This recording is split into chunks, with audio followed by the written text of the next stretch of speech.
Hello, Frugal Force. Once again, this is Captain Frugal reporting for duty, and today I wanted to talk about a subject that's somewhat close to me because recently I've been getting a lot of contacts about why are you reviewing this comic book?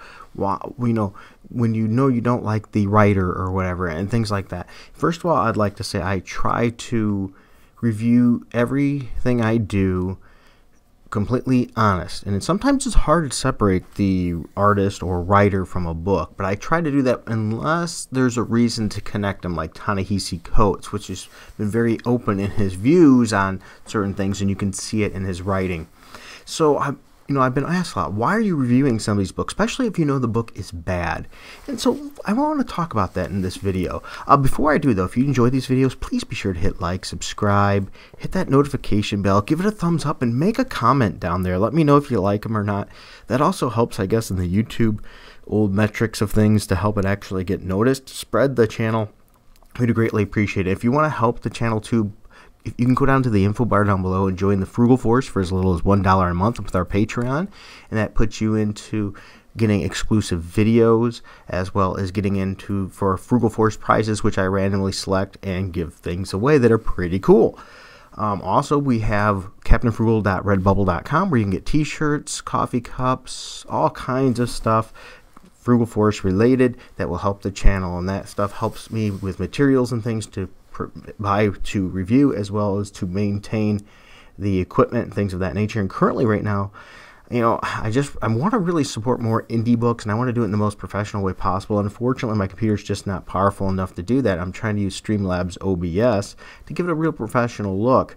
Unfortunately, my laptop's a Core i5 and just doesn't have enough processing power to do what I need, because I'm doing that with dual monitor to share all the art and everything like that. So I'm saving up, and I have a guy that I know that's building computers and things, and he's going to give me a pretty good deal. So I'm getting there to do that next. All right, so with that said, let's jump into why do I review comics, or bad comics, or comics in general.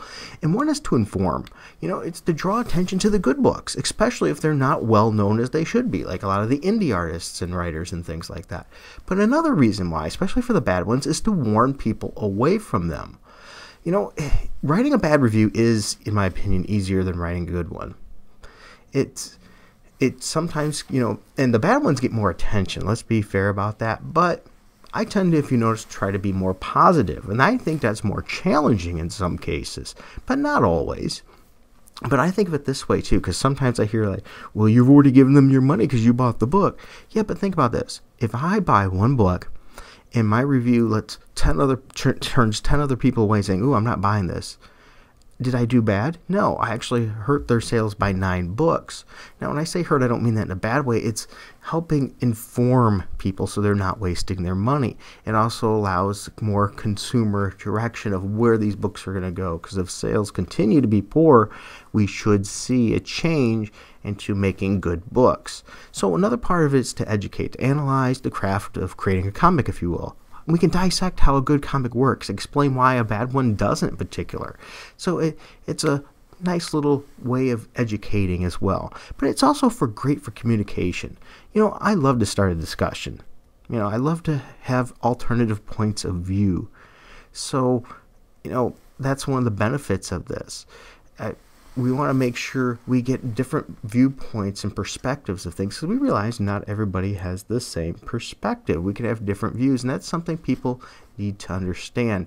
You have to find a reviewer that's a lot like, tends to like things like you do, or sometimes even one that challenges you, because it might change your perspective and make you try something new. It's also good for people that are trying to develop the craft of writing. That's one I've never really been big into, is developing the craft of writing. I'm a very textbookish kind of writer, if you will, but recently with diving into the C-list, I'm trying more and more. Another one that some people do is to get free stuff. You can send requests and things and try to get free stuff to review.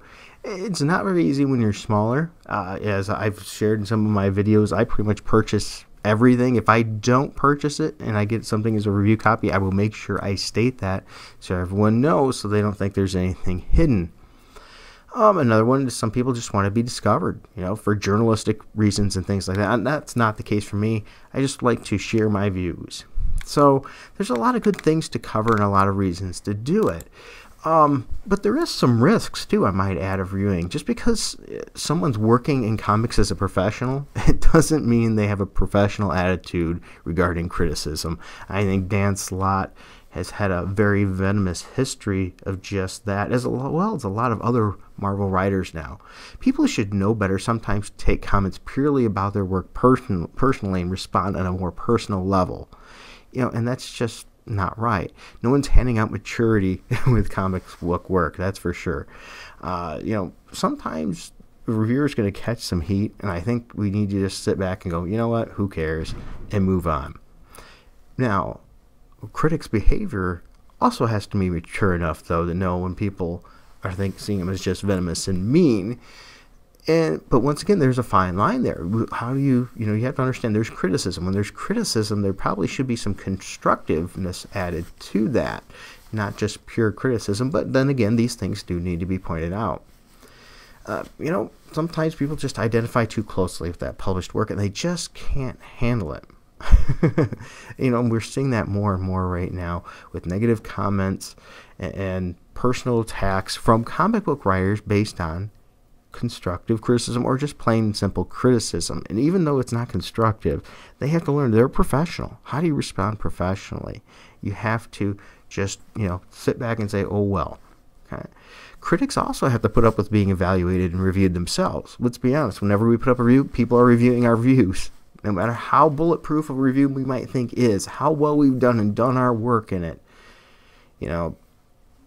there is going to be hits on there. There will be immature people who take differing opinions as an excuse to criticize our intelligence, our sexual orientation, our gender, whatever method it is, and call us phobe, racist, or whatever it is, just because they disagree, or a bad human being, if you will.